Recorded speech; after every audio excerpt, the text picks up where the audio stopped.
Құрметті Жетісу облысының тұрғындары мен қонақтары, ағымдағы жыл басының облыс аумағында 300-ден астам жол көлік оқиғалары тіркелді.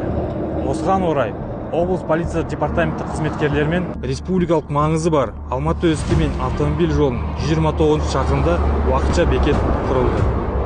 Аталған іс-шараның мақсаты жүргізушілердің назарын аудара отырып, белгіленген жылдамдық режимін қатаң сақтауға, көлікті басып озу барысында мұқият болуға шақыру. Құрметті жүргізушілер, ең басты құндылықтың бірі адам және оның өмірі екенін ұмытпайық.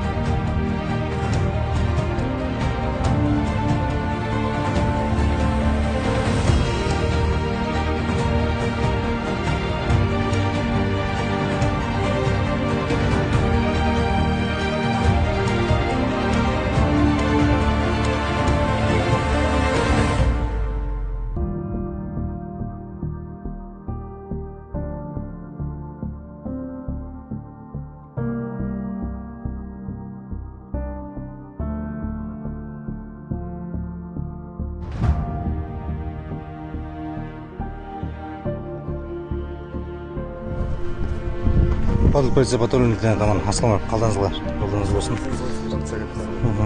Қазір бізде білесіз, қазіргі таңда көлік жол көлігі көп болуда. Соны алдын алу үшін көлік жүргізушілеріне факультативтер жүргіземіз. Жол жылдамдықты асырмаңыз, жол ережесін қатаң сақтап, ұйқыңыз келсе жолдың бойына басқа көлік жүргізушілеріне кедергі келмейтіндей ұйықтауыңызды жайма. Жолдарыңыз болсын.